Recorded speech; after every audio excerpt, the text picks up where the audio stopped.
कुर्सी की पेटी बांध लीजिए क्योंकि सदन का तापमान जबरदस्त बढ़ने वाला है। अब सदन उस तानाशाही से नहीं चला पाएंगे जो पहले चलाते थे। 14 मिनट मणिपुर पर बोलेंगे तो 11 मिनट ओम बिरला की शक्ल हम नहीं देखेंगे। उस गुंडई से और उस तानाशाही से नहीं चल पाएगा। तीसरी बार नरेंद्र मोदी पीएम पद की शपथ ले चुके हैं। मंत्रियों ने अपने विभाग का कार्यभार भी संभाल लिया है, लेकिन जो बाकी बचे सांसद हैं उनका शपथ बाकी है। स्पीकर और डिप्टी स्पीकर का चुनाव होना बाकी है। राष्ट्रपति का संयुक्त संबोधन होना है। इसके लिए अब महज चंद दिन बाकी है। 24 जून से 18वीं लोकसभा के पहले सत्र की शुरुआत होने वाली है, लेकिन इस बार सदन की सूरत बदली नजर आने वाली है। पहला बदलाव तो यही कि इस बार बीजेपी की नहीं एनडीए की सरकार है। सदन में विपक्ष 2014 और 2019 की तरह कमजोर नहीं, मतलब दोनों तरफ से सियासी शह और मात का खेल दिखाई देने वाला है। मॉनसून की दिल्ली में अभी एंट्री नहीं हुई है। आसमान से सूरज आग उगल रहा है, इसलिए देश की राजधानी में मौसम का पारा हाई है। लेकिन अगले कुछ दिनों में मॉनसून आ भी जाए तो भी सदन का सियासी तापमान बढ़ने वाला है। ये हम नहीं कह रहे हैं, खुद कांग्रेस का कहना है कुर्सी की पेटी बांध लीजिए क्योंकि सदन का तापमान बढ़ने वाला है। कि कुर्सी की पेटी बांध लीजिए क्योंकि सदन का तापमान जबरदस्त बढ़ने वाला है। अब सदन उस तानाशाही से नहीं चला पाएंगे जो पहले चलाते थे। कोई फर्क नहीं पड़ता स्पीकर कौन बने और डिप्टी स्पीकर कौन बने। राहुल गांधी के 14 मिनट के वक्तव्य में 11 मिनट आपको स्पीकर अब नहीं दिखेंगे। यह मैं आपको कह सकती हूं और यह लोकतंत्र की ताकत है।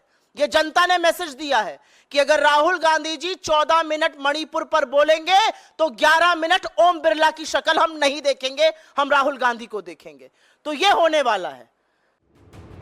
कांग्रेस के इस आक्रामक तेवर की वजह दरअसल ये है कि इस बार संसद में विपक्ष पहले से ज्यादा मजबूत है। राहुल गांधी के साथ संभवतः उनकी बहन प्रियंका भी संसद में नजर आए। राहुल को मजबूती देने उनके साथ ही अखिलेश भी होंगे। मुलायम परिवार के 5 लोग सदन में होंगे। मुख्तार के भाई अफजाल होंगे।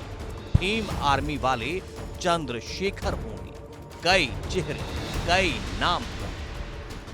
जिस सदन में राहुल जी को नहीं संभाल पा रहे थे वहां पर अब प्रियंका जी आने वाली हैं। इंडिया गठबंधन के बड़े बड़े प्रबल नेता, प्रखर वक्ता सब आने वाले हैं। क्या होगा बेचारों का? तो मुझे तो उनको अपनी अग्रिम सिंपैथी, अपनी अग्रिम कंडोलेंसेस बीजेपी को मैं देना चाहती हूं। अब सदन उस गुंडई से और उस तानाशाही से नहीं चल पाएगा। कांग्रेस को सदन में जो तेवर दिखाना है उसकी झलक अभी से दिखा दी है, यानी हंगामा बरपा होने वाला है। लेकिन जरा ठहर कर अब संजीदगी से सुनिए।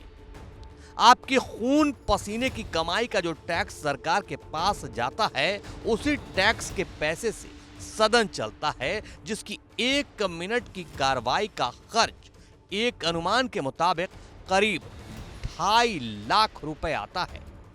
सोचना विपक्ष को भी है और सत्ता पक्ष को भी, क्योंकि विपक्ष का यह इल्जाम यूं ही नहीं है। सनद रहे कि 17वीं लोकसभा के अंतिम शीतकालीन सत्र में देश के संसदीय इतिहास की सबसे बड़ी कार्रवाई हुई थी। पहली बार दोनों सदनों के 141 सांसद निलंबित हुए थे। इसलिए विपक्ष पहले से तेवर में दिख रहा है, लेकिन माननीय सांसदों को इस बात का ख्याल रखना होगा, संसद का सत्र हंगामे की भेंट न चढ़े, क्योंकि इसमें जनता की गाढ़ी कमाई लगती है। ध्यान रखिएगा।